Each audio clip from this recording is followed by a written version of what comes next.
Yeah. We had quoted earlier, with the two dots, about 6 lines up with, and lines are still narrow on B2. Okay. It said in the Bryce, which we quoted, Medaber ve'inu shomei. A person speaks but he cannot hear. Or shomei ve'inu medaber. A person can hear and is not able to chayiv. It said it in Bryce that kepikchen choldover. They're considered fully functioning people. So they have all full obligations. So more asks for Tanya, Medaber ve'inu shomei. A person speaks and cannot hear. Or shomei ve'inu medaber. Or he hears and cannot speak potur. It says he's potur. Omer avinu v'yitemu ravo. Ravina, others say it was Rabbi Chasuri Mesra. Something's been deleted from the Brisa. Bochter, Kol Chayav in Berio. Everyone is Chayav in Rio. That's the visiting the Temple Mount. Ubesimcha. Meaning you have to bring an Oles Rio. And also you have to bring a Shlomim. You have to bring a Shlomim. That's the Shalmi Chagiga. Chutz Micherish Medaber. Except for a person who's deaf, but he could speak. He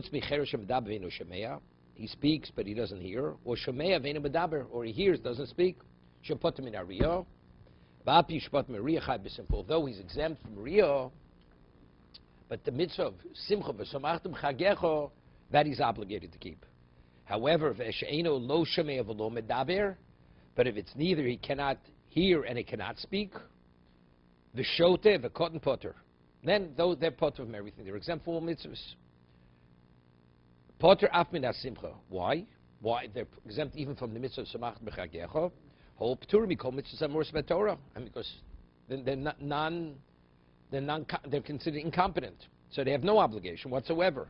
So that it says potter in this particular situation is specifically regarding the mitzvah of Rio. This is Rio. Tanya mihochi, to support what we just said. It says akol chayim b'Rio. It says in the Bryce, everybody must do the mitzvah Rio. Ubesimcha. Both Rio and Simcha. Chutz micherish hamedaber ve'inu shomea. Except for the person who speaks, does not hear. Shomea ve'inu medaber. He is able to hear, but he can't speak. Shebeturim min Rio. They're exempt from Rio. Rio means to visit the Temple Mount. Va'api shepotim min Rio. Although they're exempt from Rio, visiting the Temple Mount, bringing the Olo. Chayav b'simcha. But they have to bring the shlomim, v'samachta b'chagecho. They have to eat of the shlomim in Yerushalayim. She'eno lo shemei v'lo medaber. What happens if the person's a deaf mute, neither doesn't hear or speak? The shot of a koton, or the unstable person, or a minor, p'turin af mina simcha. The potter even from simcha. Samar now asks the question. So we're saying now a person who could hear, but he can't speak, or could speak and cannot hear, Ri's potter. But Simchi is chayv. Samar asks, what's the basis to differentiate? Monavshach. If he's a bar chiyuva, if he's obligated, he should be obligated in everything. Ma'ishno linya Rio, the potter, the petiri, ma'ishno linya simcha, the mechayvi. Why in regard to Rio is he exempt? In regard to Simcha, is he obligated?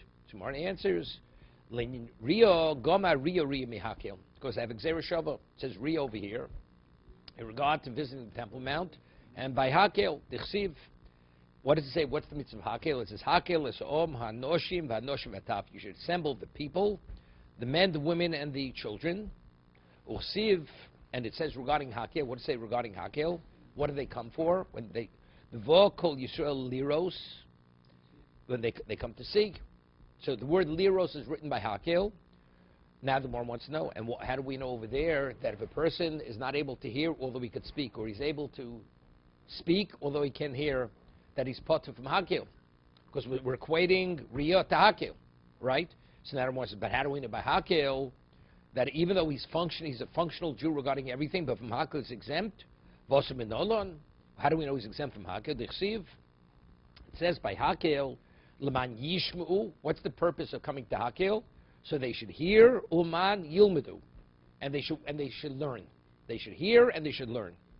V'tanyo, and we learned the Braiso. This is by Hakel, Leman Yishmu. So if you're coming to Hakel and you're supposed to come to hear, and the person's deaf, although he could speak, in his old age he became hard of hearing, he cannot hear. So he's exempt from Hakel. Why? Because it says, what are you coming for? Leman Yishmu. So if he's not able to hear, he's exempt.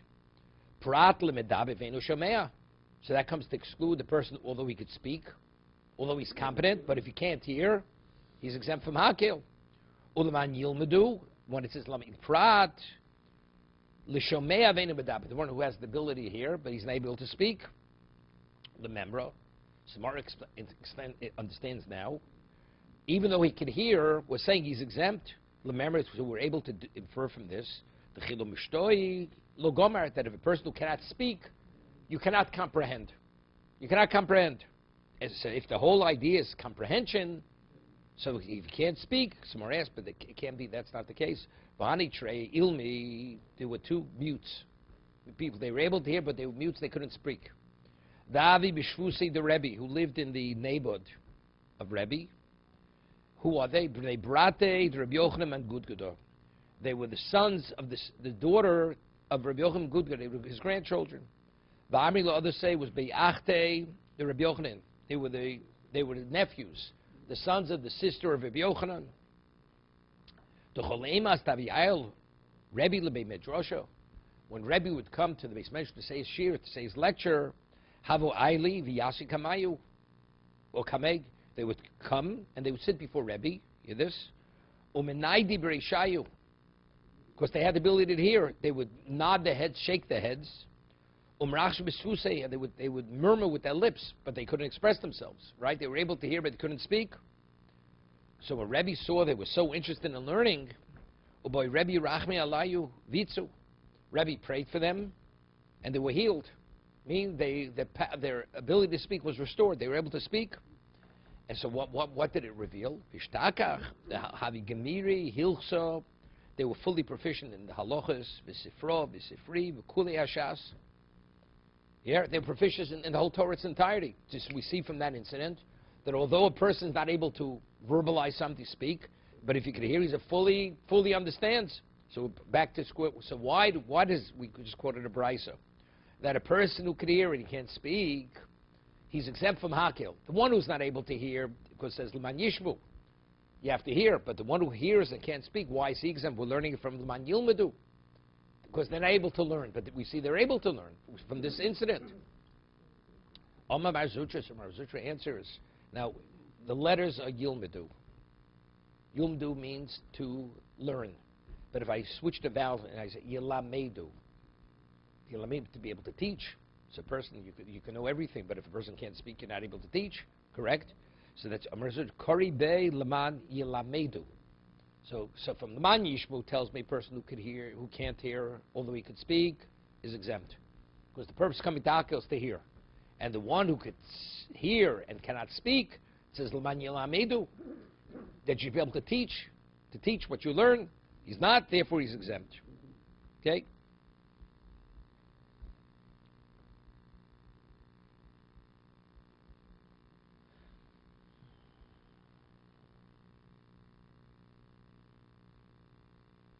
So Tosfos explains what happened to the person early in life. He was what? He learned because he was able, and he taught. And now, later in life, he lost his power of speech. So it says, but he did teach. He taught at one time. It doesn't mean say, he has to be able to give over what he learned now. What you hear, you have to be able to give over. So it's irrelevant what he learned earlier. If you cannot give over what you hear now, then you're exempt. Simcha. Shalmi Simcha. Yeah, that says you have to rejoice in Yom Tiv. Two separate things. Ola Shriya means visit Old Temple Mount, bring an Ola burnt offering. That's based upon that we learn from Hakel.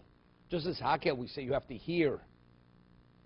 And this person's deaf, although he speaks, he cannot hear. Or a person is able to speak, but he can't hear. They're exempt, because just as by Hakel they're exempt, and it says Riyah by Hakel, it says Liros regarding the Regalim. So just as over there, they have no obligation, here they have no obligation. No, they have an obligation. No, they have an obligation to go to the Temple Mount. To the Temple Mount. Riyah means you have to come into the Temple Mount, into the sanctuary. No obligation to come to the sanctuary. They bring the shlomim. Send it with an agent, whatever it is. They themselves can't go to the place, but someone else has to go. Yeah, I mean, they could go. They could. They have no obligation to go there. I thought they had no obligation and they're allowed. No. But they're coming to bring the shlomim.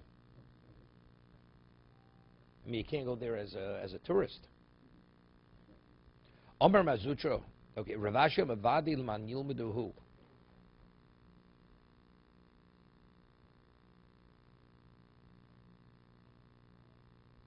So Ravashi says, so according to Mazutro, he says it should be read Yilamedu to be able to teach. Ravashi Omar. Ravashi says, Vadai. 1 second.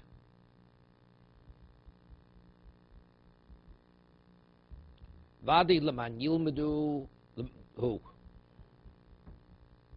So he says, Klomar Velok Blavkush and Hanach Treilmi Lekal the Ukmi Blujrosha, the Tona, the Mait, the Mod Hocha Shomevenu, Dabe El Laman Yilmedu.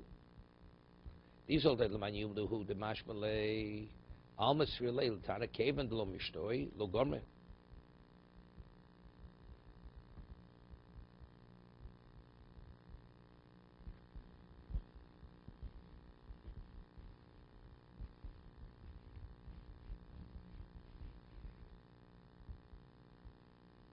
He says like this, what forced us to interpret the pasuk, to read the words Li'elamedu? Because with the incident we quoted, these people, they were mutes, and yet you see they were, so you don't even need that. You don't need that.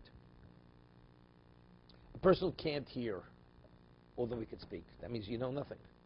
So it means to say, so if the Torah says Laman Yilmedu, evidently we're saying that what?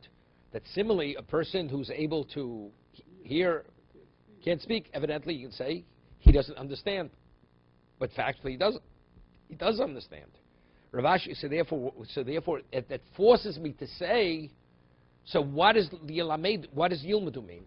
It tells me you have to read it L'man Yilamedu. Vashiyam Avadai L'man Yilamedu. These are L'man Yilmedu, because if you're going to say it should be read, Kevad Lo Mishtoi, Lo Gomar. If he can't speak, he cannot what? He can't learn. V'kevad lo shama lo gomer. Hayl man yishmu nafko. He's saying phenomenal. He's saying phenomenal. He's saying like this. The Torah says like this. L'man yishmu, l'man yilmedu. They should listen, they should teach. If we're saying somebody who can't speak, cannot learn, is there a question if you can't hear, you can't learn? So what have Torah write l'man yishmu?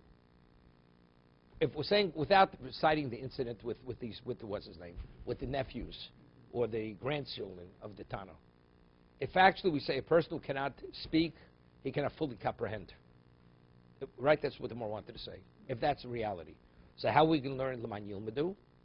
That if you can't speak, you can't learn. And what does L'man Yishmu tell me? A person who can't hear. But if we're saying everything's dependent upon comprehension. So if we're saying even if you could hear, if you can't speak, you're exempt. So a person who can't hear, you don't comprehend anything because you're not hearing the information. So what does Torah have to tell L'man Yishmu? It's evident. You know what Torah is telling me? Torah is telling me if you can't hear, because then you don't comprehend. If you don't hear, but it says, so what does Yilmedu? No, Yilmedu should not be read L'man Yilmedu, but L'man Yilmedu. Factually, a person can't speak, he does comprehend. But nevertheless, he's exempt because he can't teach. I mean, I don't need the incident to prove the fact wrong. From the psukim itself, automatically it tells me that that's incorrect. Correct? You understand what I'm saying?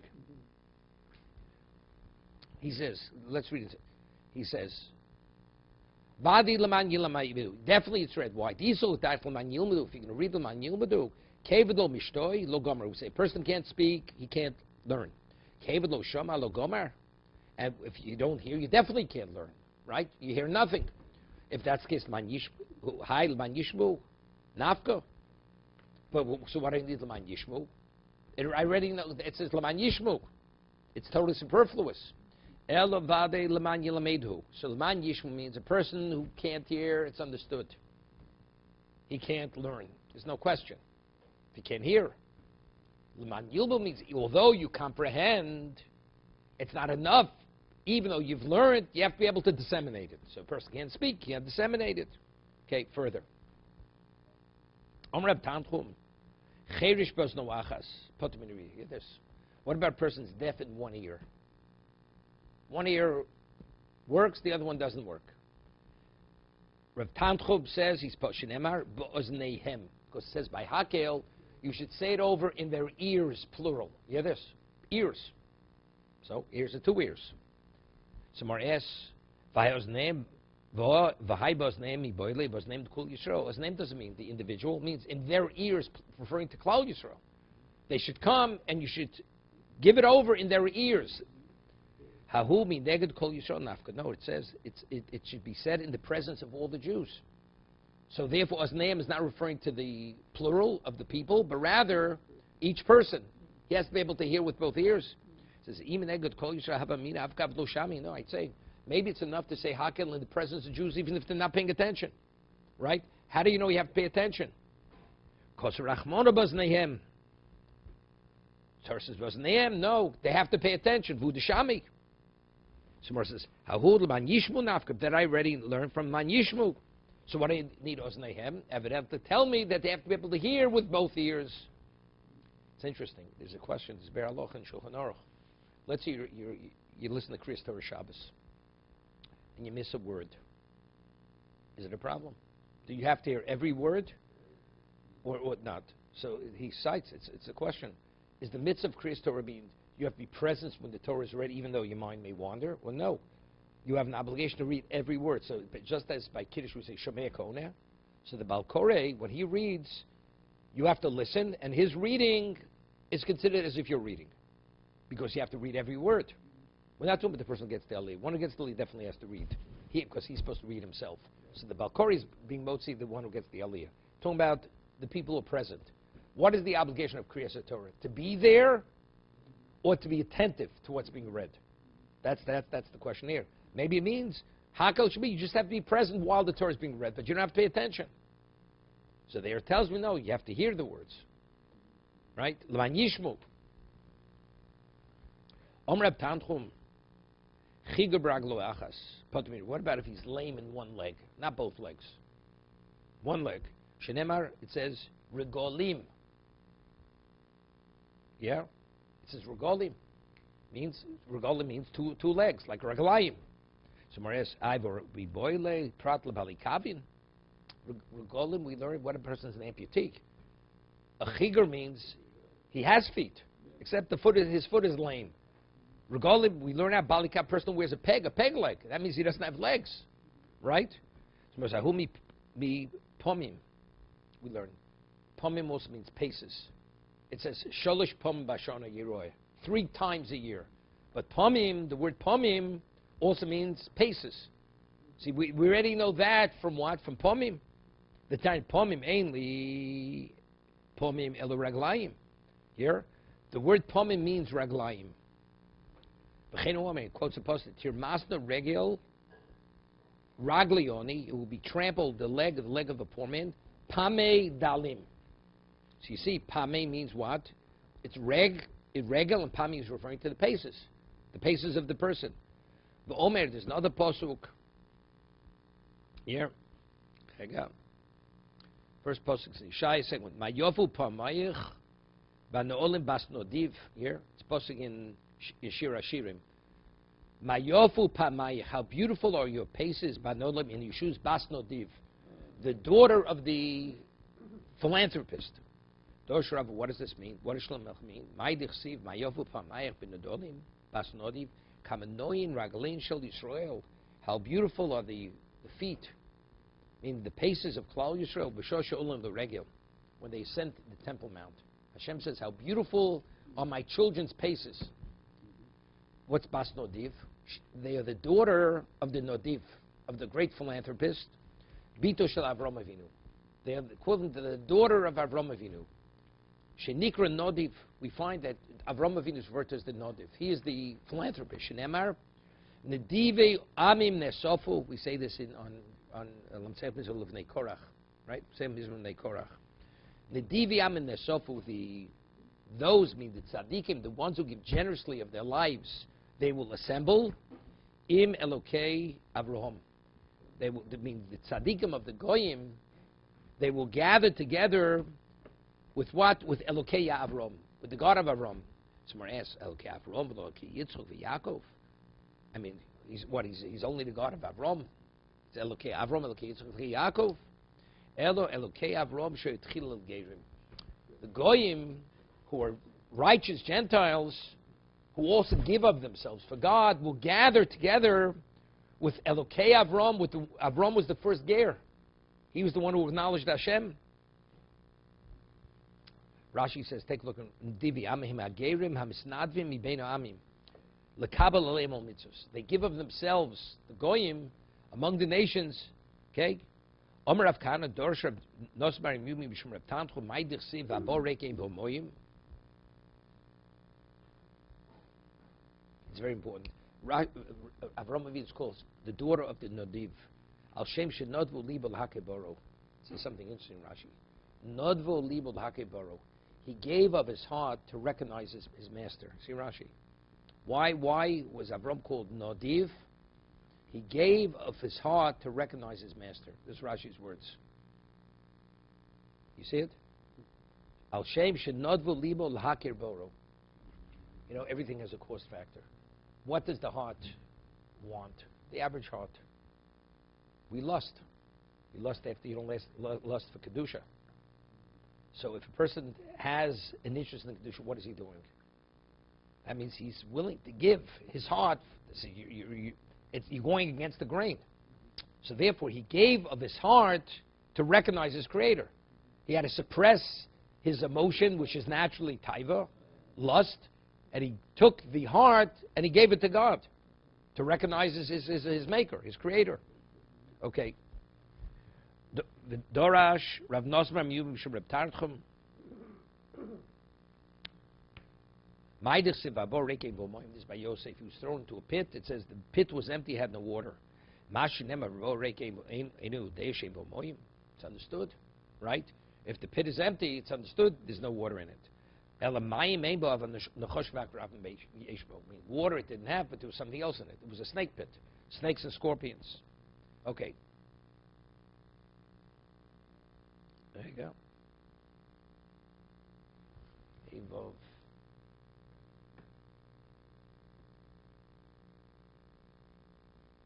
Yeah. Ton Rabbanan. Maisa, there was an incident. Rabbi Yochanan ben Broka. Rabbi Yochanan ben Broka, Rabbi Lozer. Who's this? Let's just see over here. Vov. Okay. Rabbi Yochanan. There was an incident. Maaseh Rabbi Yochanan ben Broka, Rabbi Lozer ben Chasmo. Shochol lahakbu pnei Rabbi Yeshua bePekian. Yeah. They went to visit Rabbi Yeshua in Pekian. So Rashi himself says, why were they going to visit him?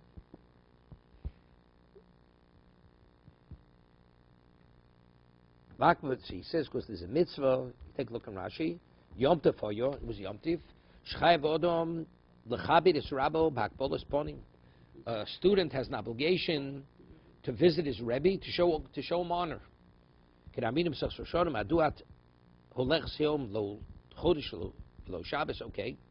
So they went, they were students of his. Who were the students?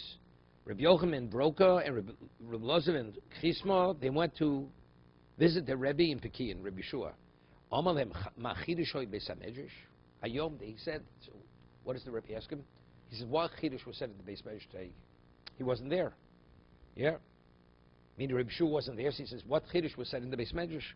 Amar Lo, he said, Talmidechon, we're your students. We're your students and we drink of your waters. Meaning, it's not for us to tell the Rebbe, you just tell us. Meaning, it's inappropriate. We should be the ones to tell you. It's like we're teaching you. Omalem Afapikain. He says, nevertheless, if you were there, you must have heard some Chiddush. He's demanding there what was said. But initially, they were what? They were hesitant to say anything. So he asked them, Shabshal Mihoiso. You know, after they impeached Rabbi Gamliel, so there was a rotation. Rabbi Lozer ben Azariah became the Nasi when he was 18 years old. Rabbi Gamliel was much older. So afterwards, because Rabbi Leah was so insulted, so they had a rotation. 1 week, Rabbi Lozman Azari would say the public lecture, and 1 week, Rabbi Gamliel. So he asked them, what that day when you were there, whose day was it to say the lecture? Who said the lecture that day? Shabbos Shel Mi Hoyso. So they answered him, Shel Rabbi Lozman Azari Hoyso. It was the week of, that week, Rabbi Lozman Azari, he said the Shurim. Ubema Hoyso, and what did he lecture on? Rabbi Lozman Azari, when he read, what did he lecture on? Haggadah. Haggadah Hayom. It was Haggadah. Aggadic works. Omer Lo. Yeah. Ubema Hoyso Haggadah Hayom. And what did he speak about Haggadah? Omer Lo Parshas Hakel. It was about Parshas Hakel. What did he say about Hakel? It says, Hakel es ha'om v'anoshim v'ataf. Assemble the people, the men, the women, and children. Im anoshim boyim. Why did the men come? Lilmod. Right? They come to study. A man is chayv limud Torah. Noshim bo's lishmoah. They're just coming to hear. Right? Because a woman has no obligation in limud Torah. She's coming to be affected. Taflam aboyin. What are they? Taf means infants. Why do they come? Right? Kedei litain schar l'meveim. To give schar for the mothers or the fathers that bring them. You have to say what this means. What do they need? Schar. I mean, we just said, the men come to study. The women come to what? To hear and be inspired. Why do the children come? To bring schar to the ones who bring them. No. Not show off. They're bringing the kids. I'm asking, what does it mean? Does he say something there? Well, somebody must say something. Because that's the end of this particular piece. If the statement is the basis for the practice of bringing Yeah. Tosa says. Yeah, I understand.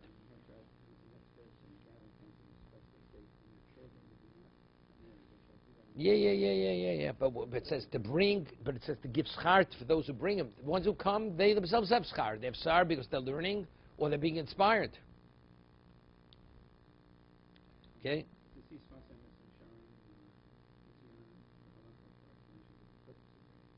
Yeah. Okay. No, but it says to give schar for those who bring them. Omar lehem. So when Rabbi Shua hears this, initially they didn't want to tell him. They didn't want to tell him. He had to press them. So he says, Margolis, tova hoyse biyetchem, bikashtem la'avdim imeni. You had this precious gem, and you wanted to what? To deny me it. Vo dorash. In addition, he lectured something else. Rabbi Lozman Azariah. It says, "Es Hashem hemar tayum." We just had this in last week's parsha. This week's parsha. As Hashem hemar tayum, you valued Hashem. Hashem hirchei, because you valued him, because you gave him, you quantified him, he quantifies you. By you accepting my bris and my Torah, you gave me a standing in the world. I have a standing. Because you gave me a standing, I will give you a standing. That's the midah. Where do we see we gave Hashem a standing and a meaning in the world? So we declare our belief. Who is Hashem? We declare who He is. And the I will give you a standing in the world. Who's like Klal Yisrael? There's only one such people in the world. So Tosa says something. Says beautiful. You know, we daven 3 times on Shabbos. We have Ma'ariv, Shachris, and Mincha. Ma'ariv we say Ato Kidashto. Right. This right after we say Ato Kidash. You've sanctified the 7th day. Right. In the morning we say Yismach Moshe Mandos Chelko. Evan Nemakroslo. Shom Niyasal Shabbos. Right. He gave him the special gift. Right. So when we come to Minchas, the first paragraph doesn't mention a word about Shabbos. I mean, it's supposed to be a Shabbos Mincha. The first paragraph, Ma'ariv, mentions Shabbos. The first paragraph of Shachris mentions Shabbos. Come to Mincha, no mention of Shabbos. So if there's no mention of Shabbos, why even say it? So Tosas cites Yerushalmi. Take a look at top Tosas here. I'm reading the Medrash. Sholosh me'idin zel zeh. The three entities, each one testifies about the other. Taptos on Namad Beis. Yisrael v'Shabbos v'Hakodesh Baruch Hu. Yisrael gives testimony. Shabbos gives testimony, and Hakodesh Baruch Hu gives testimony. Yisrael v'Hakodesh Baruch Hu me'idim al Shabbos hu yom menucha. Hashem and Klal Yisrael say Shabbos is a day of rest for the Jew. Yisrael v'Shabbos and Yisrael and Shabbos al Kodesh Baruch Hu shu echod. They both attest that He's one. That's Shema Yisrael Hashem HaKadosh Hashem Echad. HaKadosh Baruch Hu v'Shabbos al Yisrael, and HaKadosh Baruch Hu and Shabbos testify about Klal Yisrael. What is that? Shem Yechidim B'Umos. They are unique among all the nations. You hear this? Although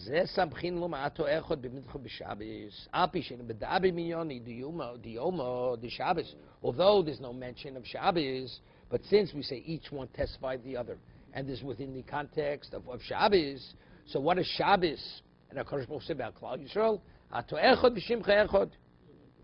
so therefore, Tfilas, it's different than Arvis and Shachris.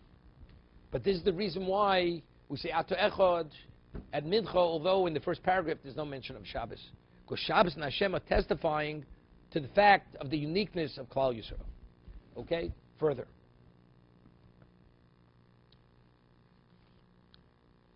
Pasach v'Dorash. So now Rebbe Yeshua is doing the Torah, is lecturing. They came to visit the Rebbe Yeshua. Pasach v'Dorash. It says in Koheles, it says, Divrei Chachom kedarvonos. The words of the Chachamim are like the poker. You know, when you have a herd of cattle, you have a long stick, and at the tip of the stick there's a pin, like a nail. And that keeps the animals straight. They don't wander off because they get stuck with the nail. Okay? So it says the words of the Chachamim, the kedarvonos, they're like the poker, uchamas meros netuim, and they're like nails which are securely implanted. Bali asufos. Nitnu miro echod. Gemara will explain all this. Those who gather to study, it's all given from one shepherd. We'll say, why does Shlomo Melech compare the Torah to a darvon, to the poker that keeps the animal straight? What would be if the animal plows and it veers off course? Breaks the blade in the ground, the plow. So what does he do? By the farmer behind him has that poker, so he puts that stick straight, the animal knows it can't move to the right or to the left. Because those if it moves, it's going to get stuck. Okay? It's going to be pricked with the nail. So, and as a result of the animal plowing the furrows properly, what does it produce? It brings life to the world. Produce. You have produce now. If the field is plowed properly. A person who studies Torah, it directs him to the path of life and removes him from the path of death. Because you live as God wants you to live. So you'd say, you know, a darvan, the poker, you're able to move it in many directions, even to discard it. So maybe Torah that we study is also only only has temporary value, right?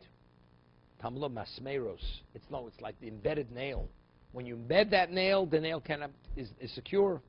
Okay, stop. So now the Gemara asks a new question. When you take, you have a newly plastered wall painted, versus, you want to hang a picture. Versus, use adhesive. Don't use a nail, because if you use the nail, you're going to damage the wall. Right? So if you insert a nail, so maybe you'd say, so when you insert the nail, there's a diminishment.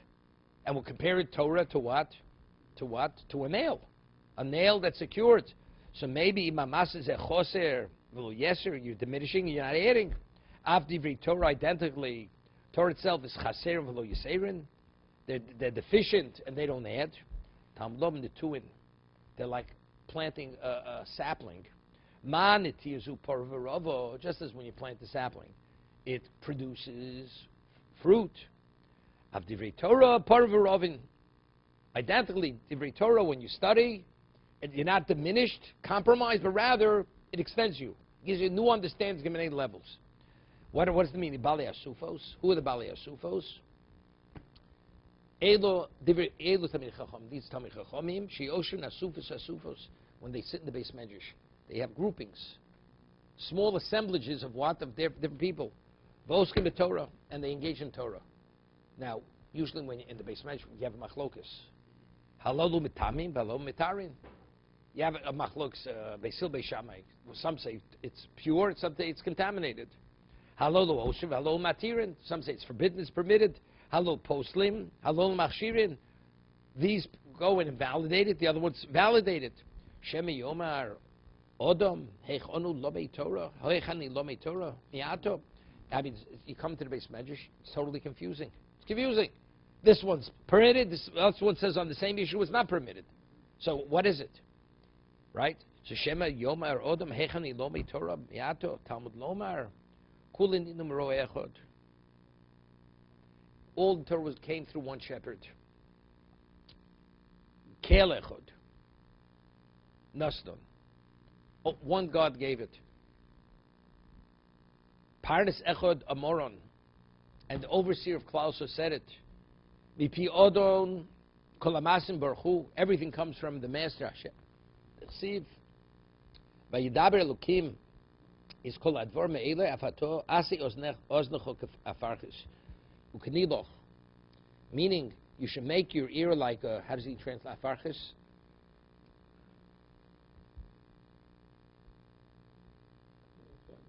Afarchis, Rashi says, like when you have a wine press and it gathers, or you have a mill, and when you mill the wheat, the flour falls into that receptacle. So that means just as that, everything falls there, ears should be attentive that it takes it all in. Like a large Funnel. Yeah. Leiv mevin lishmoa.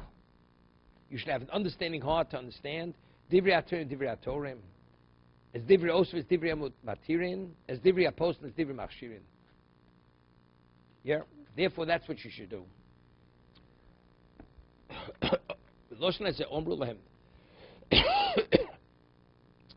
So Rabbi Shua said to them, because what did he say? He said something over the name of Rabbi Elazar ben Azariah.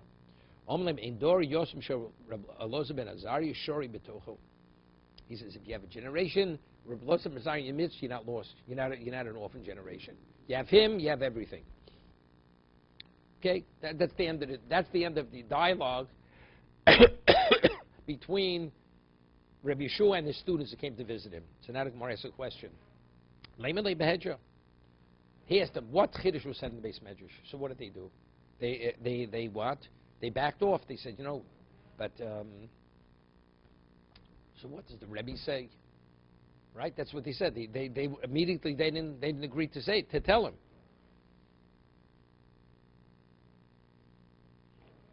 He says, from your orders we drink. And that Gemara said, the reason why they were hesitant, because there was a certain incident. The Tanya, listen to the incident. Maisa Rabbi Yosef ben Durmaskis. There was an incident where Yosef Shaholach Habel Pnei Rabba Belud. Rabbi Lezer lived in Lud, and he went to visit him for Yom Tov. Omar lo verbatim. Ma chidush hoye beis hamedrash hayom. Right? What's something novel that was said in beis hamedrash today? So he immediately responded, Omer lei, Nimnu v'gomru, there was a consensus, and they confirmed, Amun u'moav, Ma'asin is Ma'asa only b'shviyas. Amun u'moav, although shviyas, 2 seconds. Hello?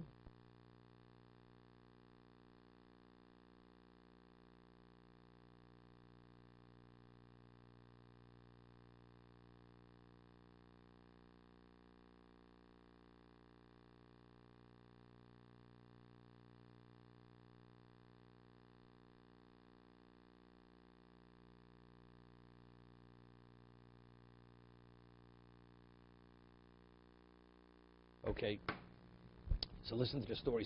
They told immediately, Amun and Moav. What was Amun and Moav? Amun and Moav was that's a Transjordan side. So really, it's not part of it. He said that although Shvius, everything's hefker, all the produce is ownerless, and therefore in Eretz you don't give Maisa Oni. You don't have to tithe it, right? Because the reason why you give Maisa Oni is because the Oni doesn't have. But everything's ownerless. It doesn't belong to the person, right? Omar lo Yosi. So when when Rabbi Eliezer, he says to Rabbi Yosef, he says, Yossi, pshot yodecho v'kablei necho. Because this is something was inappropriate, what he said, he says, extend your hands in front of your face, and your eyes will fall out of your head into your hands. Meaning he became blind. Yeah? Poshet yodov v'kibel einov. He extended his hand and his eyes fell out of his head. Bocha Reb Lezer.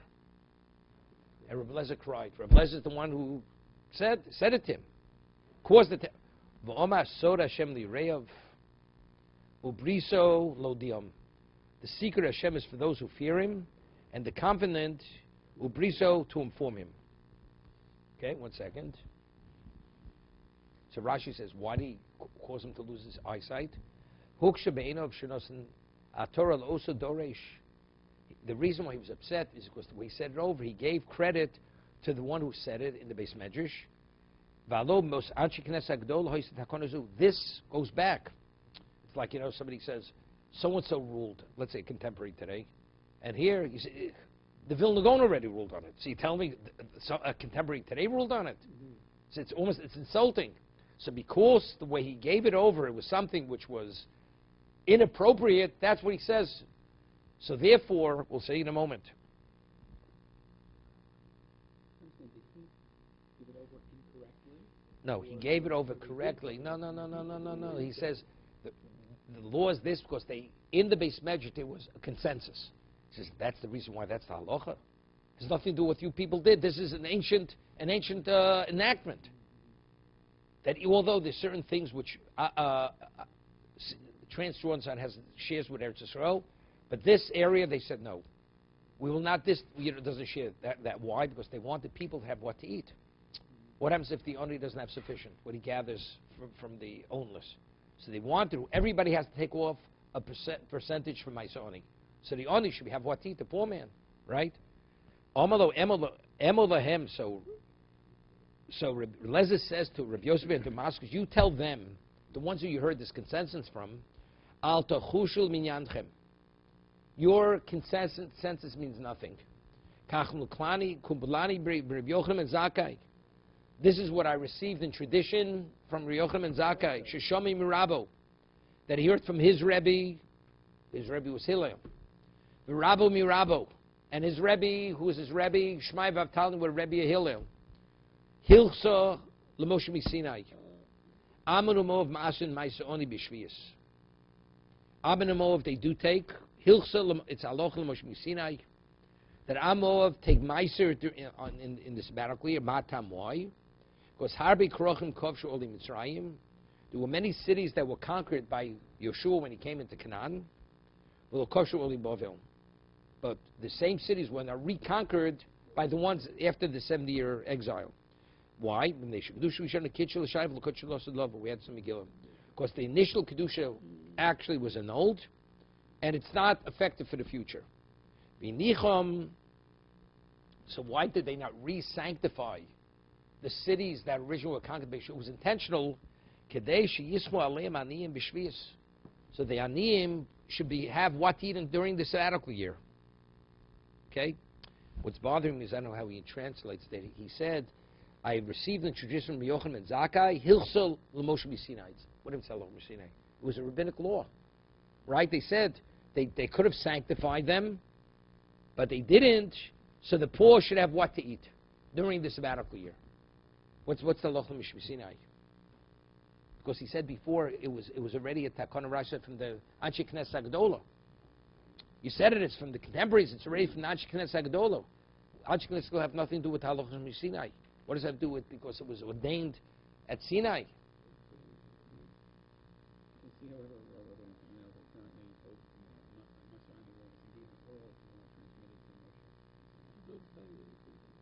So you have to say that maybe the oral was that they should not sanctify it. Yeah. Let's say before the Beis Mikdash was destroyed, it says Yeshua conquered everything, and it says they did not conquer it the second time. They left it so the poor should have what to eat during Shemitah. But it seems to be the first time that they conquered everything, the cities. Then the poor didn't have, because it's all ownerless.